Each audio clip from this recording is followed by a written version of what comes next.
Hey everybody, welcome back to the B Channel podcast where my objective is to bless, edify, and encourage others to live their best lives.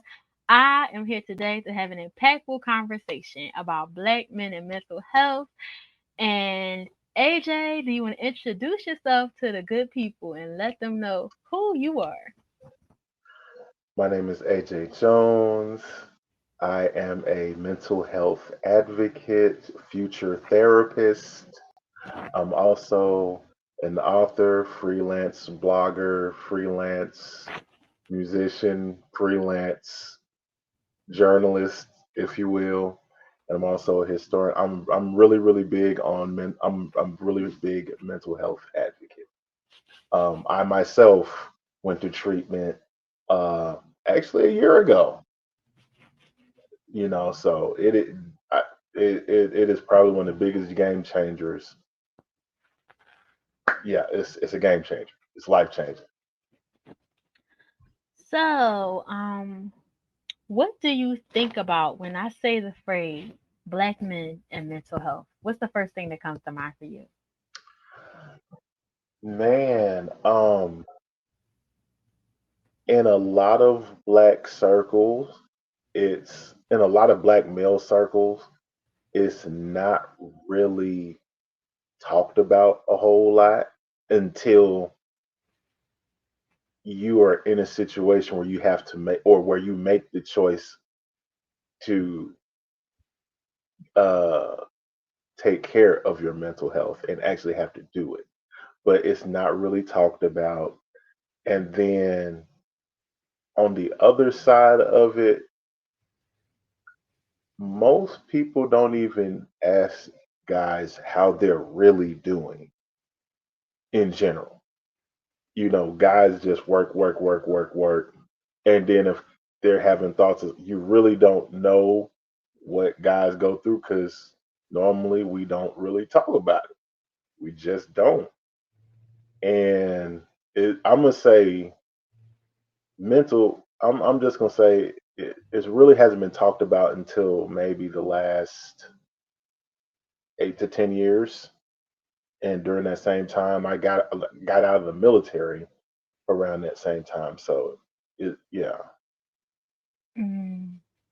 Yeah, I think it's important to ask, everybody how they're doing, but especially men yeah, because it can be easy for y'all to just bottle it up and keep going because y'all have a lot on your shoulders in terms of being like the provider for the family, being a protector, and there's this kind of idea that oh, you don't want to seem weak or seem like you need help, but it's so much strength in being vulnerable enough to say, I need help or I'm not feeling okay.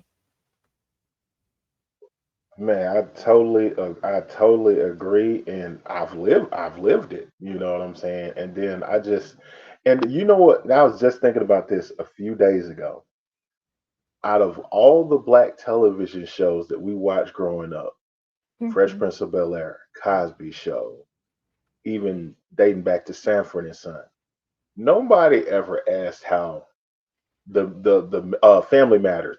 Nobody ever asked really how the man figure is doing. Hmm. I was like, dang. But nobody just really and I guess that's just passed down over time throughout generations. You know what I'm saying? You know, before I was just thinking about my grandparents. Sometimes they just worked, and if something was going on, they kept it to themselves, and then they worked, and nobody knew anything was wrong until somebody got sick or was in the hospital. Then that's when. So you know, by that time it's a little bit too late. Right, and that's what you did notice in those shows is that, when there was a moment of crisis, then that character would explode, that character would cry, that character would lash out. But for the most part, they were pretty much to themselves unless something happened, like you said. And it's really interesting because I have been looking at some of those older black shows again, like the one on ones, the sister sisters, the girlfriends, the half and half, the Parkers, all those types of shows, right? And there's an interesting dynamic that I actually really zeroed in on lately. Like or like in Moesha as well. There was there is such a beautiful thing that happens when the other men, in the show have the opportunity to have this surrogate father kind of step into their lives and like make space for them, like to be themselves, like. And I feel like it was a recurring theme, and that's one of the beautiful things that I noticed, like that they gave them the space to say those kinds of things that they needed to say sometimes, like when they had the certain Yeah. moments. Like if you look at, I love Flex and Arnaz's relationship on one, because when it was Yeah. time for him to go to New York, he was like, "Listen, here's some money until you get on your feet." And he was willing to just show up in that way. And then when his father did not want to take him in necessarily, he went over and had a talk with his father because he was saying, he needs you in this moment. And that was big, for him to show up like that and just kind of take him in, even though he had his moments where, he didn't get him, he still was willing to father him in that space, show up and be that father that he needed, that man. So it was really deep. And then like even with Dorian and Frank and Moesha, I love how he fathered him. And then it turned out that he actually was his father, I think. But it was just Yeah. so many different pivotal moments where like Uncle Phil and And Will, Will. how he fathered him, and like people just stepping in the gap just over and over again in these different stories. And it's like, wow, like it was deep how many instances there were of surrogate fathers in these sitcoms. And I was like, wow, man, like people don't know how important that is to see that, you know? Yeah. And one of my favorite, one of my favorite shows will always be Family Matters because Carl Oh, was in the house with Eddie. yes. That was my And moment. then, and the episode that really got my attention was the good cop bad cop episode where Eddie got roughed up by the police and he told his dad, and his dad felt kind of conflicted because he was like, yo, this is my job, but I'm also a father in this same instance. You know what I'm saying? And I know I could like, and because of my personal experience dealing with the police, I'm like, I can only imagine what how Eddie felt. Like it was so relatable. And then years later, it actually happened to me. I'm like, yo, like I I'm Eddie. Yeah, somebody actually did me the favor, I say, of sending me that clip. And it was just so captivating to watch it, like watch everything play out from the moment where he told him and he was like, "You didn't believe me." And he felt so like alone, he felt misunderstood. And then for the father to step in like he did and step up to those people that he might have been afraid to step up to and say, look, don't profile my son. Look, he's a human being. Look, he doesn't necessarily have to be the person because you feel like he fits the description, right? So Right. there was just, it was so beautiful to witness that how he came to his aid. He was truly his advocate in that moment. And then there was this Yeah, moment of intimacy that they were able to share as a result of that. So I was just like, that thing was deep. man. I had never personally saw that myself because some of them shows it was like on a cusp when you was just getting here in life.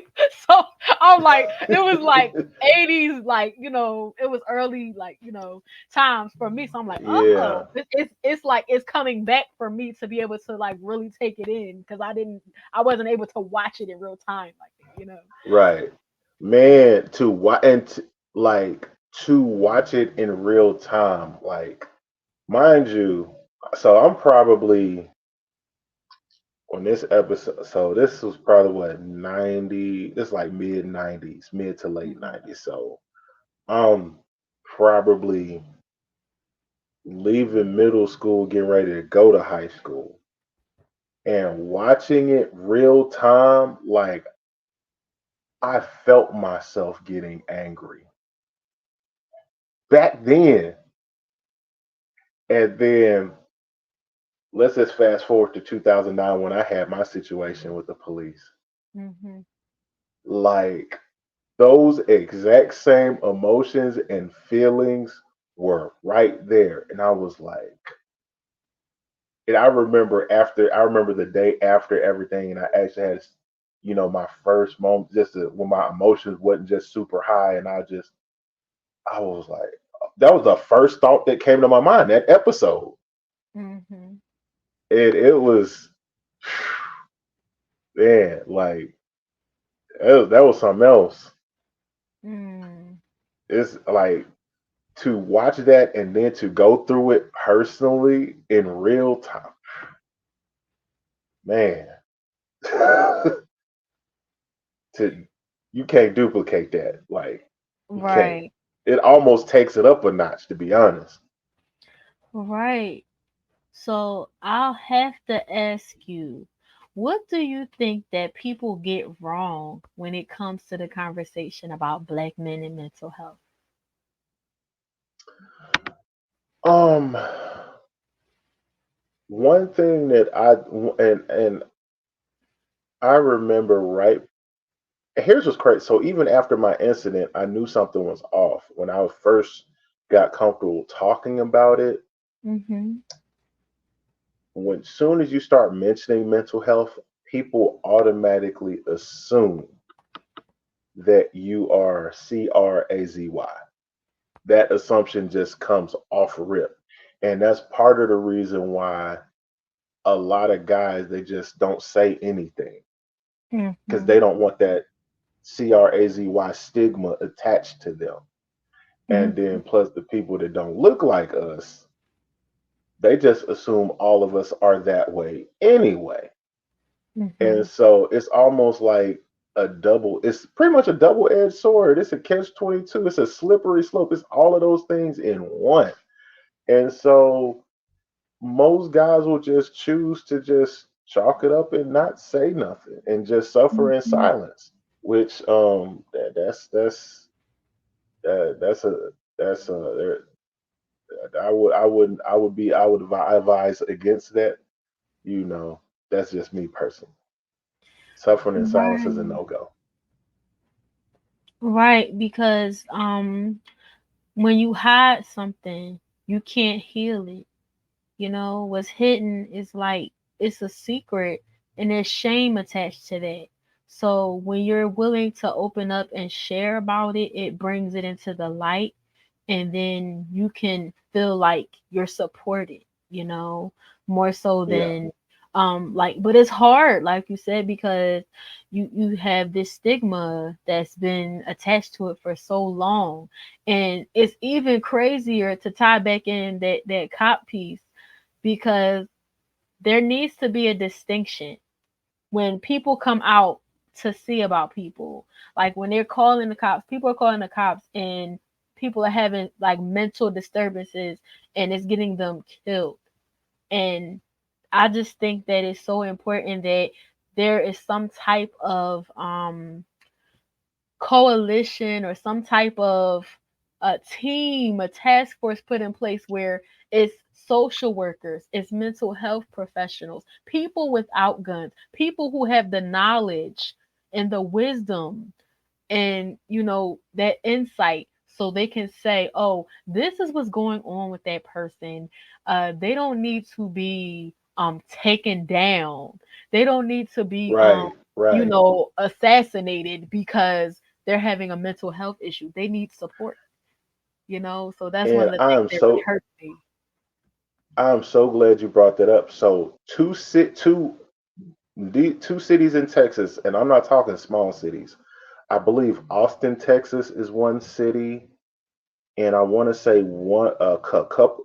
No, Austin, Texas, and I want to say I want to say Austin and San Antonio. So Mhm. over the last 2 to 3 years, they have a whole unit of like social workers, psychologists, psychiatrists. They have these small teams. So if somebody's having one of those episodes, if they say, "Hey, I think this guy has, a mental thing going on. Can you please somebody?" This is now the cop is there basically as an observer. And when I found out that's when they were doing it, I was like, "Yo, they should have been doing this a long time ago." Mhm. Because one, it cuts down on unnecessary, you know, what do you call it? Unarmed victim deaths. It cuts down on that, and then it also gives more trust in the department because they know everybody just ain't pulling out guns and just shooting at people, in the middle of their process. Right. But I yeah, just there think there are two it's cities in Texas that have implemented that in the last 2 to 3 years, and important. I know for a fact one of them is Austin, and I want to say it's either San Antonio or Fort Worth is the other one. Hmm.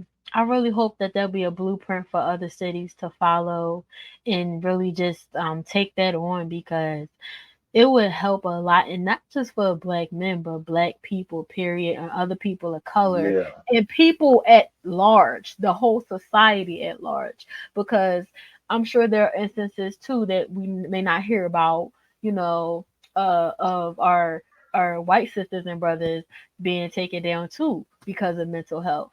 And it's really a shame though when you think about it, like because somebody has something going on mentally, you're going to like misjudge that and in their life and not give them a chance to really find out what's happening or even consider what's going on with them, you know? right, So right, I right. think that it just really needs to be a change around that. And because it's been sad, because I was talking to somebody else on another podcast and she was talking about that with this autistic person that had got killed because of that. They called the cops and tried to get him some help. Yeah, and it was what happened within the last couple of weeks. Yeah, so I just think that that's really an issue. But to transition from that, what do you think is the biggest struggle for you personally when it comes to this mental health journey? Whew. It shouldn't be a struggle, but because of life's unpredictability, is hitting the reset button. Mm-hmm. Sometimes when those unpredictable curveballs come, you have to reset. But I guess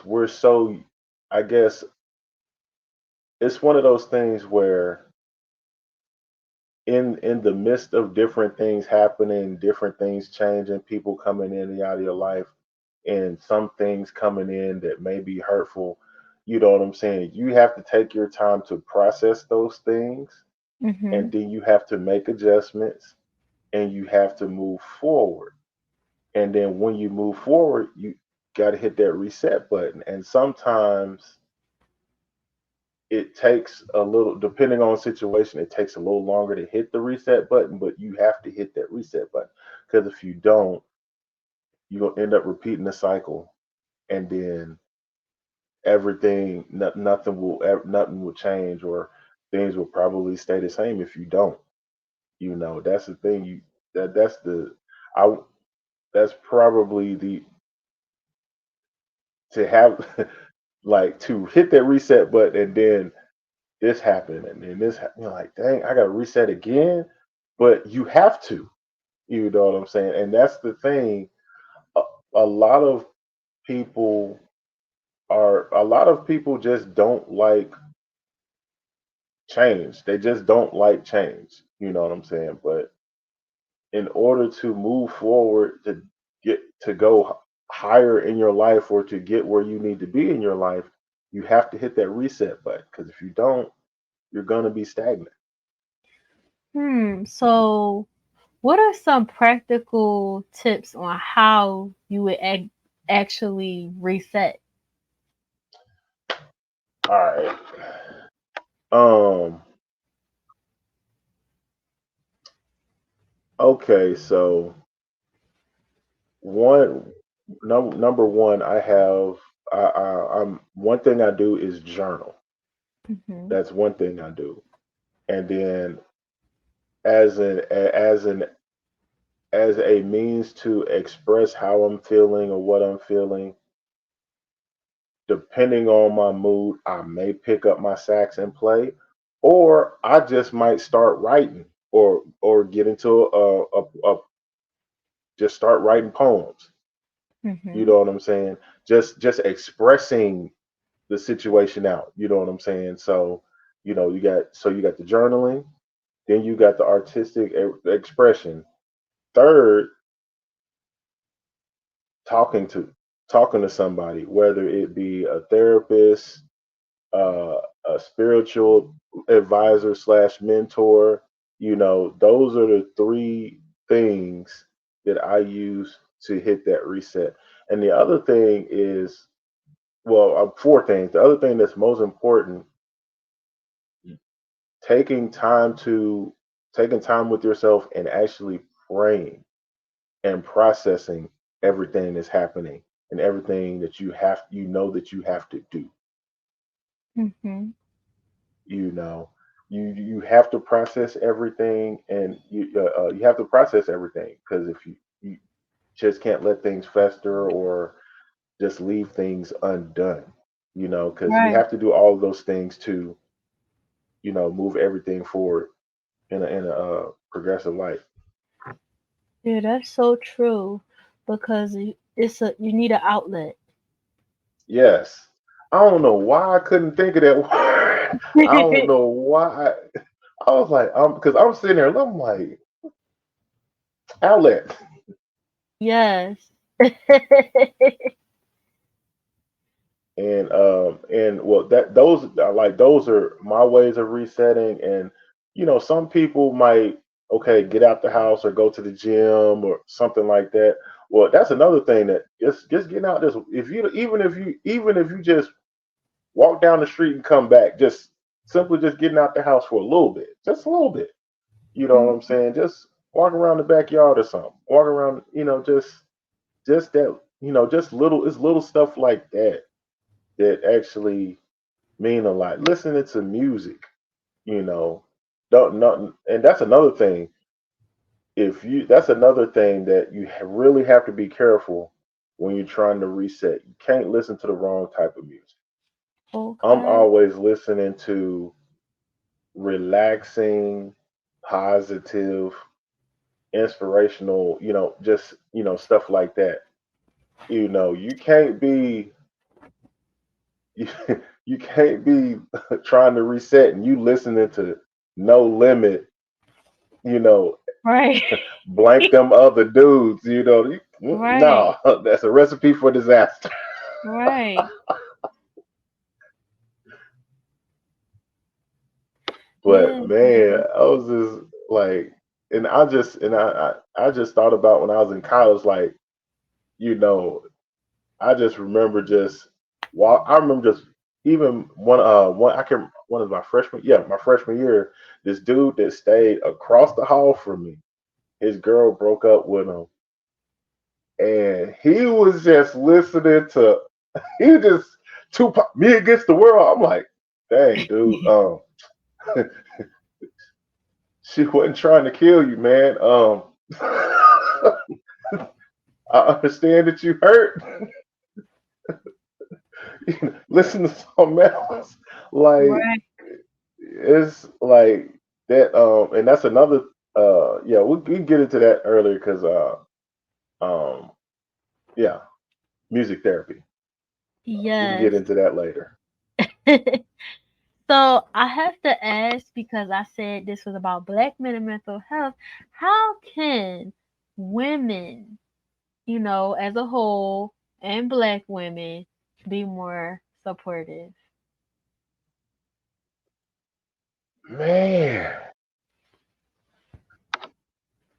Okay, let me give you some context before I jump into it. Okay, there's this show called Tonight's Conversation or something like that. Okay, By it's Ace two Metaphor? guys. Yes, Oh, it's two okay. guys that's always speaking on this.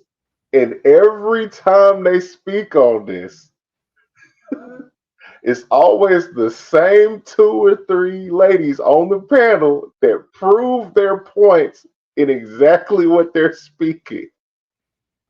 So a lot of times, especially when we're in relationships, a lot of guys may have never really had the space to express when things are wrong with them, or just to even have that safe space just to even speak on it. So a Mhm. lot of guys just suffer in silence, don't say nothing. But then when they do say something, the things that they're expressing get flipped back on them as if they said something wrong. And now this dude is like, okay, do I need to apologize for saying something? Like, I was just telling you what's going on with me. Mm. And then they're also being told how, well, you need to don't tell me about that this way. You need to say it this way. How you gonna tell this dude how to express what's going on with him the way you want it, but this is what's going on with him? Like, Mhm. even if he's speaking in a soft, uh, what's the word I want to use? A soft, non-threatening tone, low voice, no inflection in the voice, voicing his thoughts. What are you trying to say? Just let there needs to be a freedom just to just get it out. You know what I'm saying? And a lot of times guys don't even know how to get, I mean, they might be talking fast. I mean, just sit there. I mean, just let them speak and just listen. Don't necessarily respond. Just listen. Mhm. Just let them get it out, because because if you what happens is, if when a guy when we I'm a lot of time when and I was notorious for this when I was young, when I was younger. Like, and I started to notice when I was probably about 30, I'll say 34, 35 ish. If I express myself to somebody and they cut me off, or they jump down my throat and I'm just literally tell them what's going on with me, I just get quiet. And then after that, in my mind, I'm like, I can't tell her what's going on with me. Mm. I can't share with her because she's not gonna let it get it out. She's not gonna let me get it out. So I'm just gonna be quiet. Mm. I think that's really important for us as women to understand because my tendency personally, I'll I'll try to fix it. I'll like because I feel like the person is venting. So I'll be like, you know what? Can I like humbly submit this for your consideration? And then like I'm still told I'm not listening or I don't understand.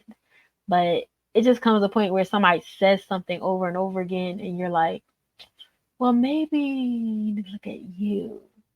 You know? So like what do you do in that situation where somebody's like they're continuing to tell you something and you're like, but maybe it might be you if this is a theme that's reoccurring. Even in that situation, just let them get it out. Don't try to critique it, or just let them get it. If they repeat it over and over, okay, that's just the main thing that they're stuck on, and that's just the main thought that they're stuck on at that particular time in that particular space.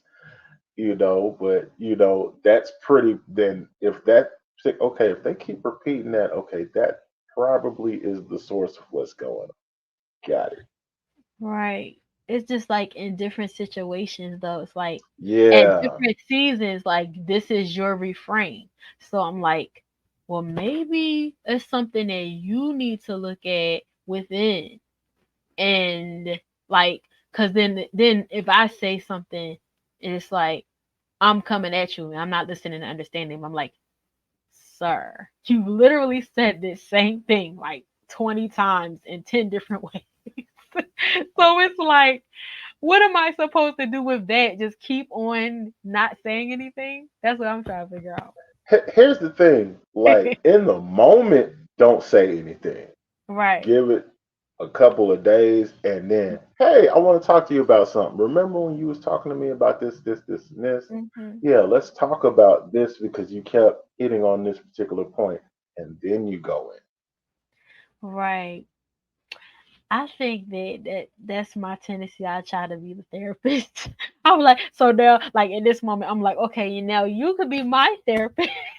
Man, Just had to and borrow your so therapist hat for a moment, just to let you put that therapist hat on for a moment, because I'm like, am I crazy?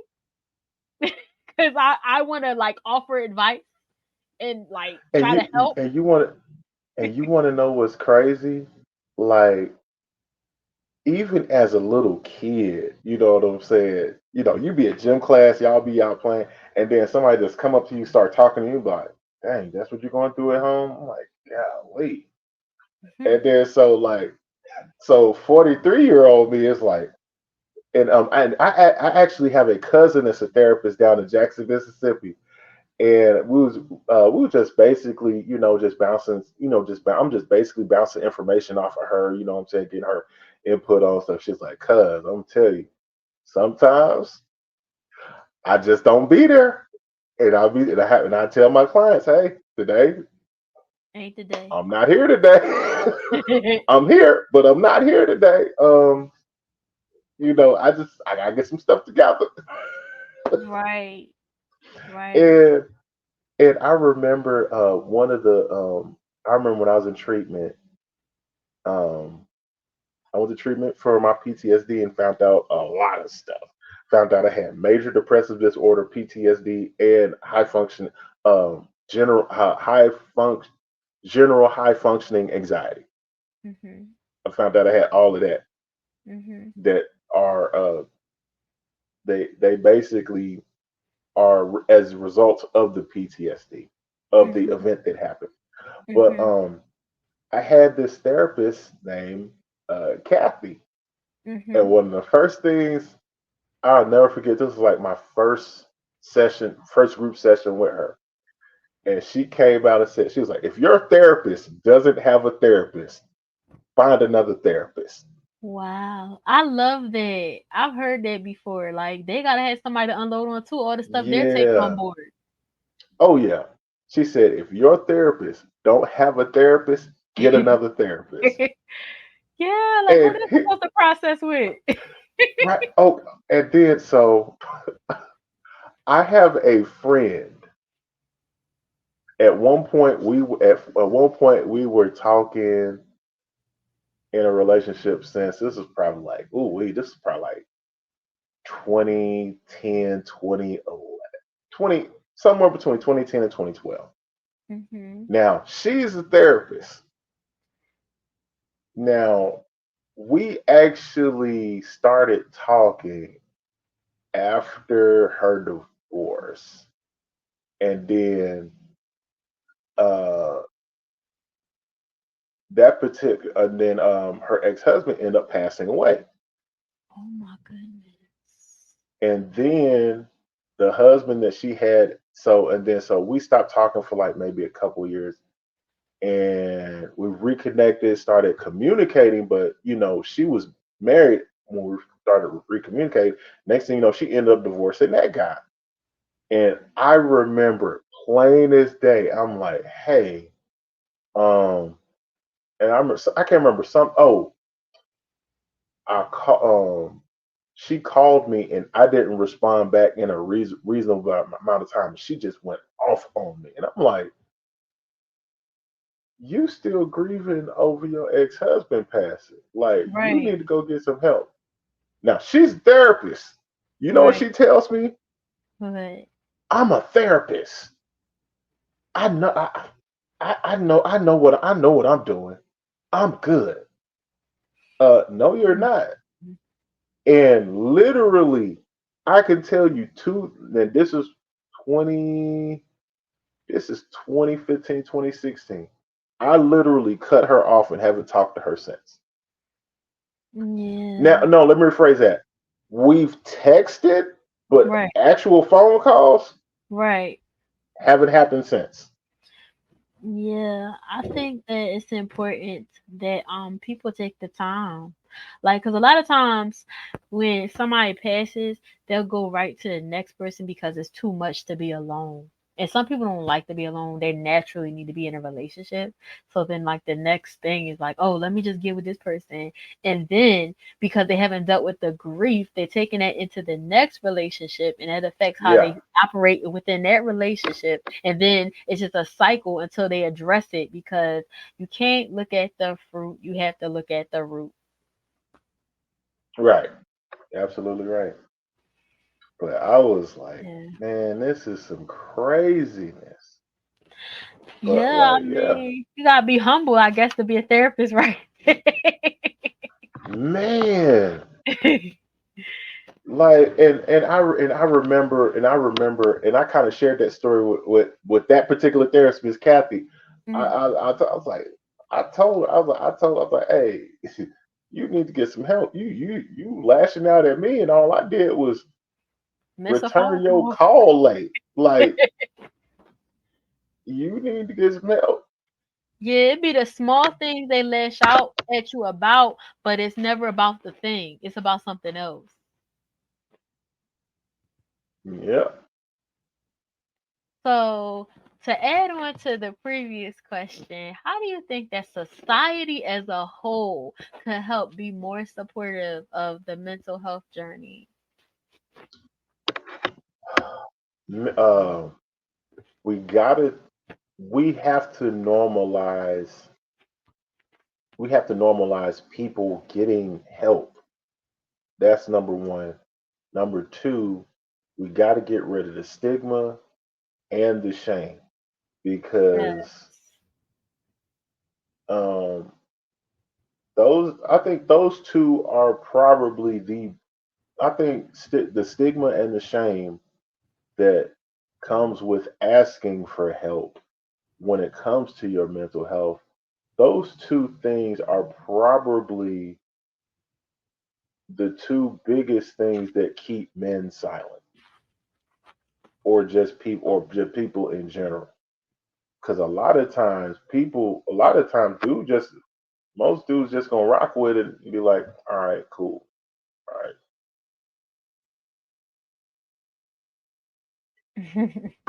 They're just gonna keep rocking with it, and That's and really then something. the other thing is, I think society as a whole needs to be better educated on mental health because, okay, so my parents are in their early to mid 60s. So when I went to me making the choice to go to treatment, it just it was odd to them, but I broke it down and let them know that it was something that I needed to do because there was some stuff going on in my head that I couldn't fix. And it's something that you just can't pray away or pray off. Like, it don't work like that. Like, some actual work has to be done in my brain. And I had to go somewhere, be off somewhere to get that done. And so uh, um and the other thing is, when you're dealing with people in their 60s and 70s and trying to get them to understand something like mental health, unless they've actually worked in the medical field, they're not going to really understand it in its totality. or unless, I mean, it's like they somewhat get it now, but you know, it's just, you know, it's just a matter of, just being more educated about it to understand it, just for understanding, because that's where a lot of the, you know, a lot of the, I mean, a lot of, I think a lot of the misunderstanding is purely generational. You know what I'm saying? If you didn't grow up seeing people going to therapy or going to talk to somebody, like it's going you if you bring it up, it's gonna sound weird to them. It's not gonna Right. look normal to them. You know what I'm saying? So like that's education for understanding. Just I mean that is the probably the biggest thing that has to happen. Yeah, because it's like it's your journey to take, and it's important to understand that everybody doesn't have to understand the journey, but you have to be supportive of whatever you need. And like you were saying, you can't pray everything away. Yes, we love God. Yes, read your word. Yes, pray, but go to therapy too. Jesus and therapy and theology. So we have to understand that, and he made the people. That's the other thing. He made these people, and he knew at a specific point in time that you would need this kind of help. And he made them for this reason and sent them to school for this reason. So it's not offensive to God to say, hey, I need this too. It's both and. Yeah, absolutely. And one thing and another thing and just from being in treatment, a lot of people actually get closer to God in treatment, because a lot of people that go to like one thing they tell you, in order to have a successful therapeutic process in your mental health journey, you have to have a higher power. Mm-hmm. And the reason why they use the word higher power is because different people come from different backgrounds. If you start getting down to certain stuff, you got infighting and all of that. But if you say just higher power, it just Mm-hmm. covers everybody across the board. And then you got people in the group helping each other out, and you know, you feeding off this person, everybody. It's like those group sessions, like you are literally sharing and bouncing off of each other, helping each other. Like that, man. Those group sessions is something serious, and yeah, Yeah, you need community in that situation, because it's important to know, like, you're not alone. Like, other people have been in similar circumstances. You're not the first person. You probably won't be the last. So it's absolutely, true. absolutely. So if you were to plant one seed for our listeners today when it comes to this conversation around black men and mental health, if there was one thing that you would want them to take heed to, remember, and just really apply, what would that one thing be?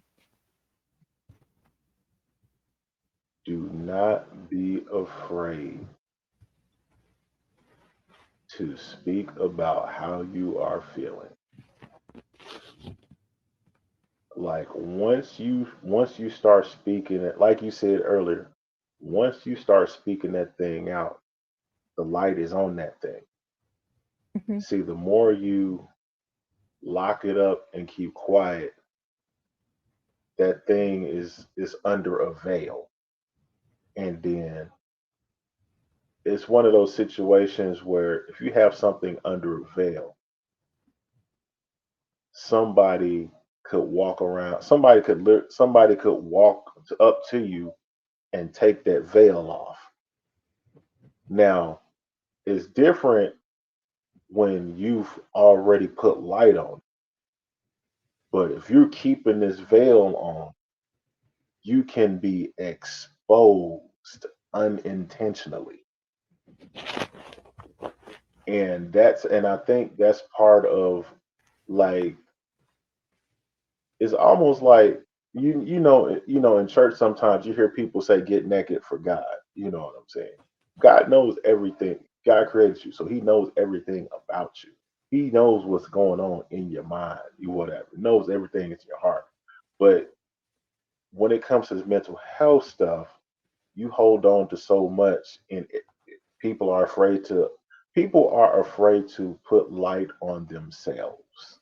Mm, Nobody want It's almost like if you don't put light on yourself, you leave yourself vulnerable to be exposed. right. And it is that uncontrolled, that unpredictable exposure that brings the shame and that brings the stigma. And Right. that's what we want to get away from the shame and the stigma. We want to just you sometimes you just got to put that stuff out there. Right. It's so important to share your story because you overcome by the word of testimony. That's what it says in the word, like become overcome by the blood of the lamb and the word of our testimony. So we have to understand how powerful that is and not give our power away to someone else to expose us. Like Right. just take authority over that and expose yourself in terms of Yeah, what's going yeah, on. right. Show your scars. Man, perfect. Oh man, perfect example. So when back in 2018, I was coaching high school football.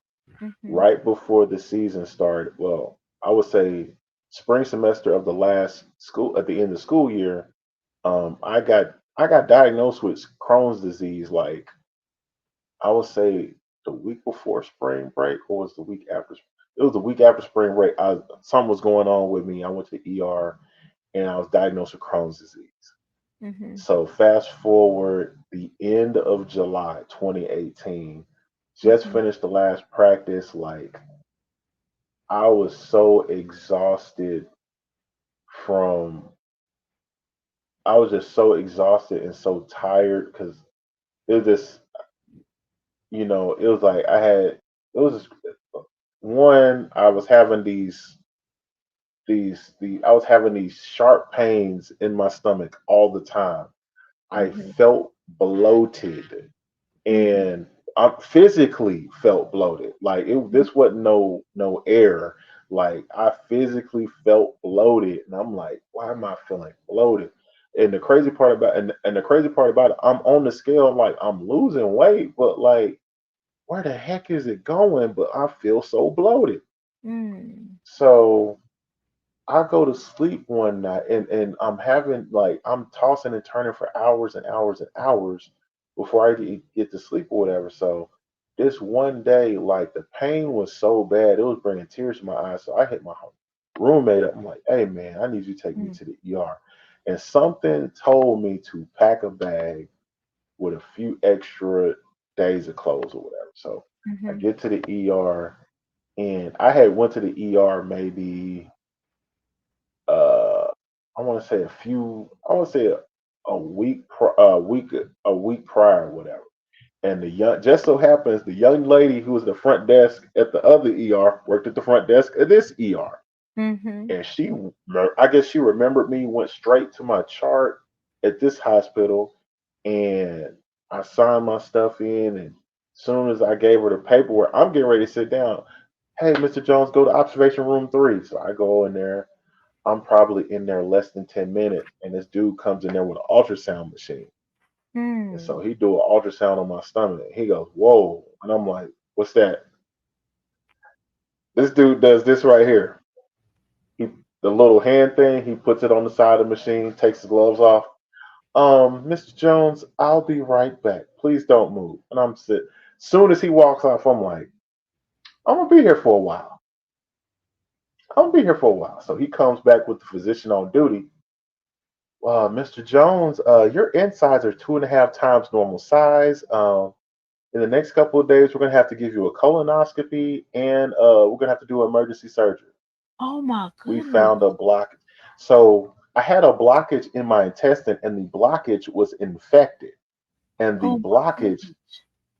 the infection, I guess the blockage was making my insides swell to the point Mhm. to where like my organs was pushing up against my lungs, which was the reason why I You tired. couldn't breathe and I was super tired all the time.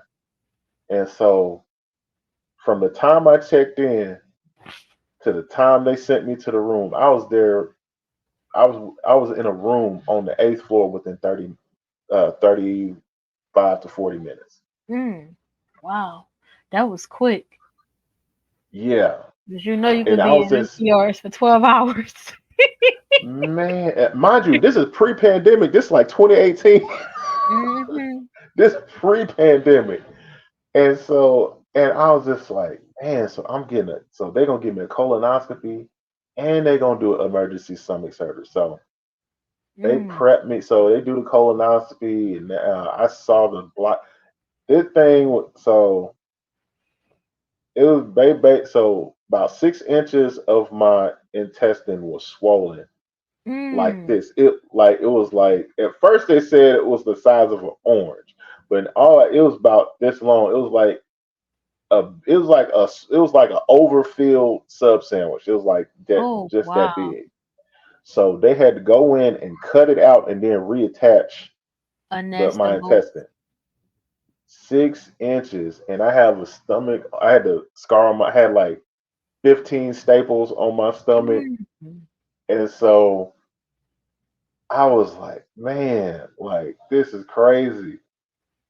And they actually showed me a video. Matter of fact, I'm gonna have to go to Oklahoma City, see my old doctor, see if I can get the video. So I saw the video of when they cut the other side of my intestine off.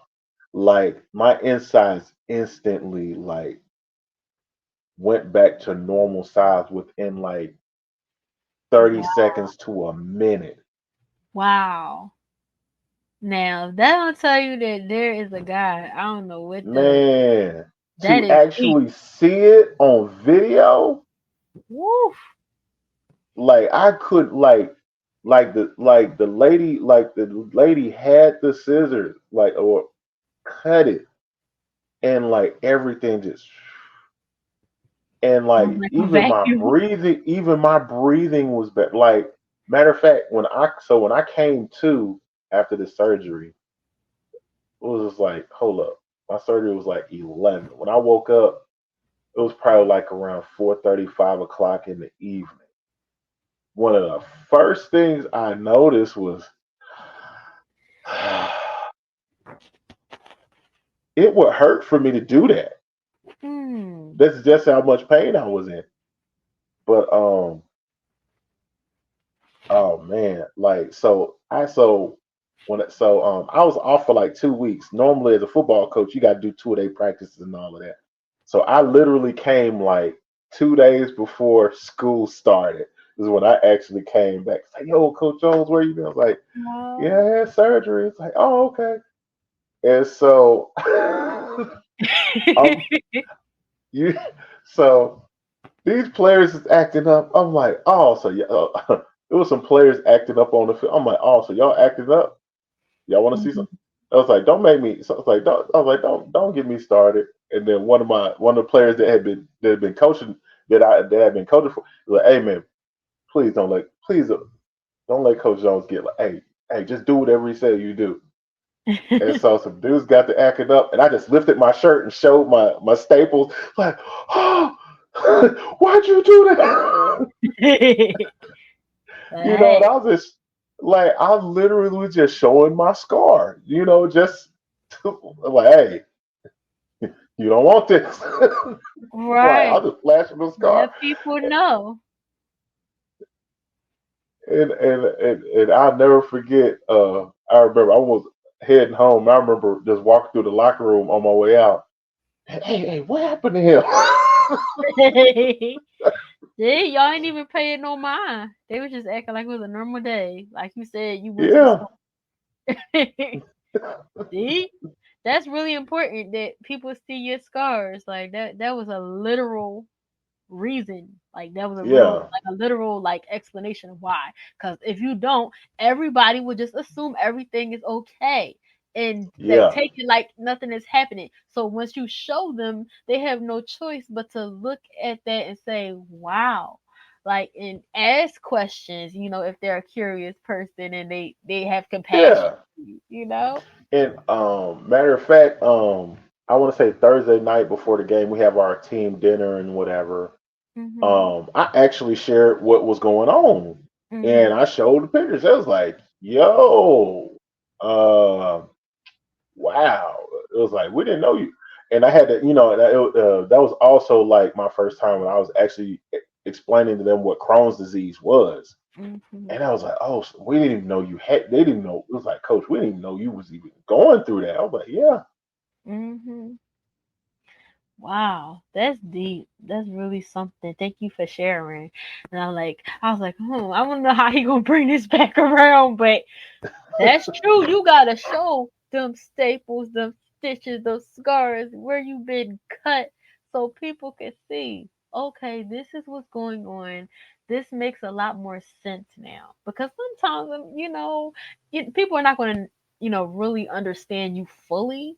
But it's like, I'm learning that if yeah, people know, maybe that's the first step. Maybe they don't have to understand ever or, at first glance. But to yeah, know is the first step. When you tell somebody, then they can move forward with that information and move accordingly with you, you know? yeah. And all right. Let me share this too. So a lot of times it's not even a physical scar, but it's like mental scarring. So I'm gonna use. Okay, so I was had real bad growth spurts. Mhm. I've growing pains and growth spurts. I would say my middle teen years, like 14, 15, 16. Well, I would say from 13 to 16. Really, Mhm. really, really painful growth spurt. And Mhm. so when the biggest one happened, I grew 3 inches and gained 90 pounds in a 3 week period. What? Yes. I went from 6 foot to 6'3". I was in eighth grade. I went from 6 foot to 6'3" in three Mm. weeks. And What? 90 pounds came with that. And so Wow. the mental thing that I went through looking in the mirror, I'm like, who is this dude and whose body is this? Because you go from being a teenager who was already a little bit taller than average, now you're in a grown man body Mhm. at age 16. And so it's almost like I don't want to say dysmorphia, but it's almost like you trying to figure out whose body you in. It's Yeah, that's almost like true. you kind of like are trying to you're trying to you it's almost like, okay, is this me? Is this really me? Is this body that I'm in mine really mine? You're in Because disbelief. I ain't never seen. Yeah, because you like it's almost like in real time you are trying to adjust to this body that you just got as a result of a spurt that brought Mhm. some pain with it. And Right. like you're like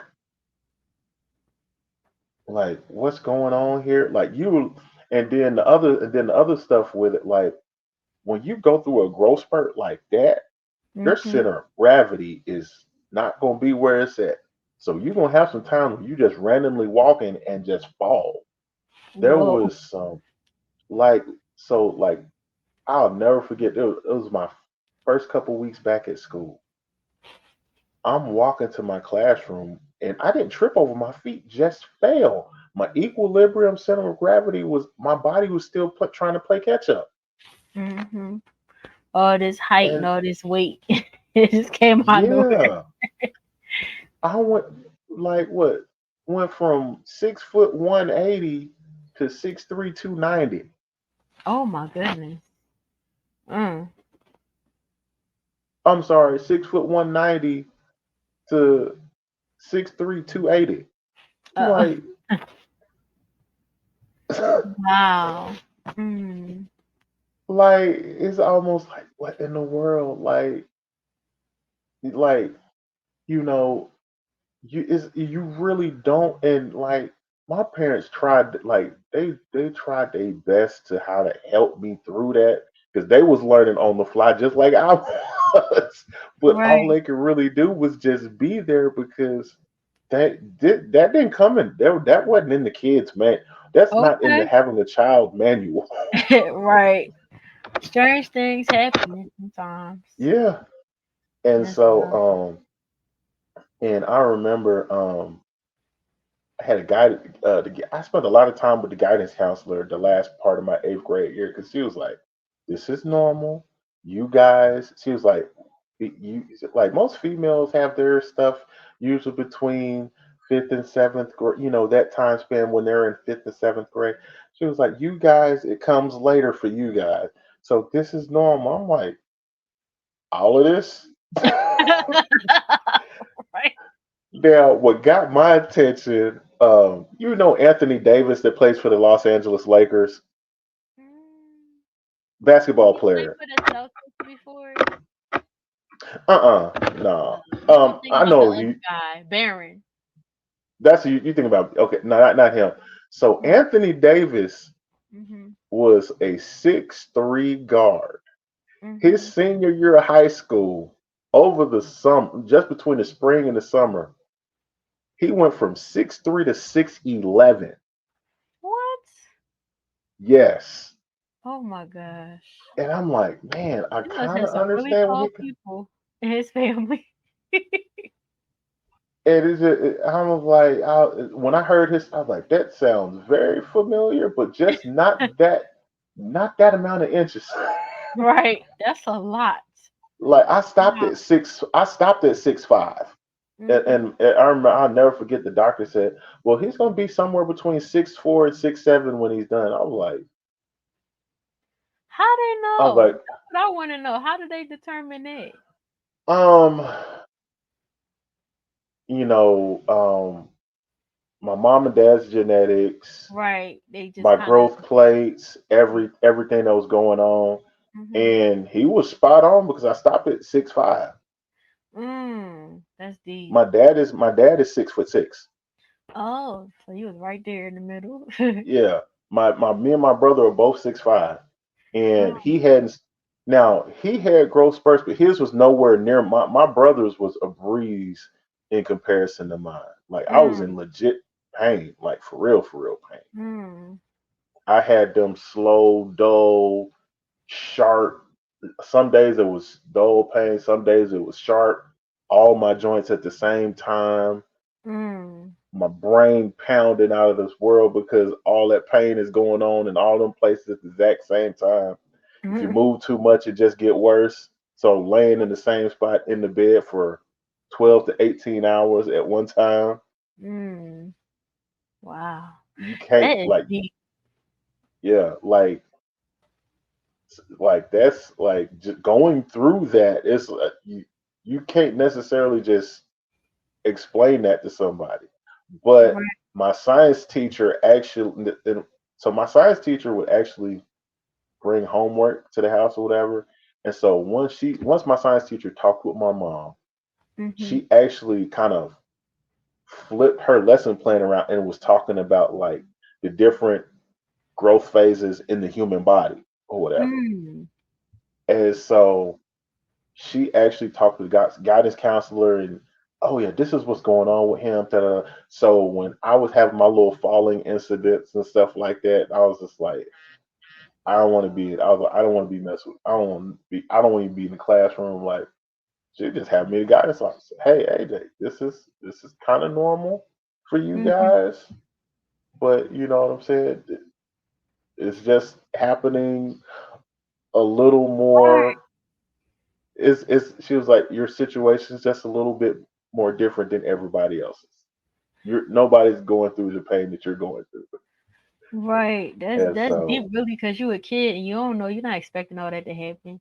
So it's like, right. is this? And why am I like Yeah. the outsider in this situation? Because like you look at other people and it's not happening that drastically, you know. Yeah. So yeah, that probably was a little bit, off putting, like anxiety inducing. Man. And I will and I will openly admit, like, I was very, very, very, my self esteem was a little bit low, and then I was a little bit insecure because I was always nervous about falling in public again, or like Right, that that's was, embarrassing. yeah. And it was to the point to where, like, lunchtime, I would have my best friend go through the lunch line for me I because know I didn't that's want to right. You don't fall. want to hold the tray. That would be extra humiliating. You try to Yeah, get the lunch and that extra weight, it might not seem like a lot, but you tired of over there. right.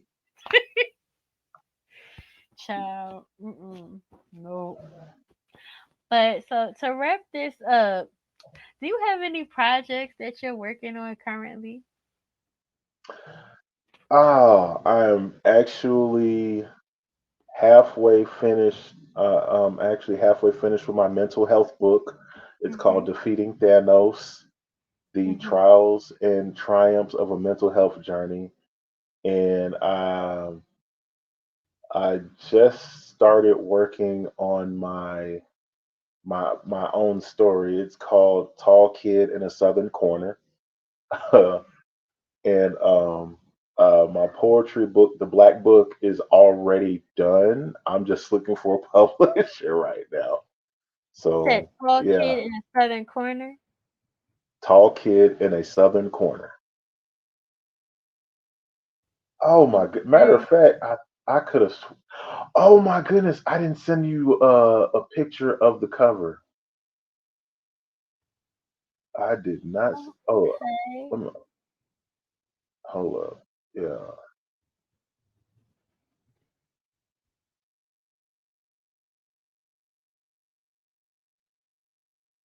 Check your phone. Okay. I will do that.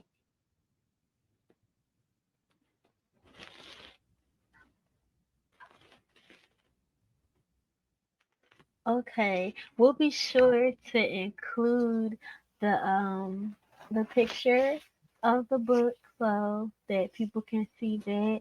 Um and some of the content that we're gonna put out to go with this podcast.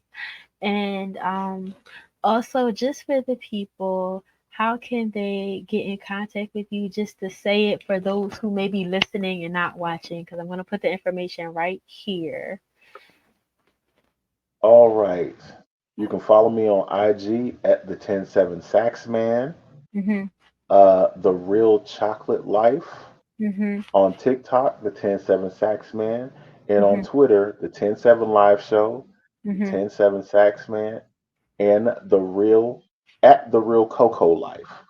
Um, yes, I do have two podcasts. One's a sports podcast, and the other one is a Black culture and spirituality podcast. Um, the 107 Live Show is a sports show, and the Chocolate Life is the Black culture podcast. Oh, okay. 10-7 live and the chocolate life. Yes, Okay. They're on all streaming platforms. as for, yeah, Apple, Google, uh, Spotify. Um, it's on a lot of platforms. Oh, okay.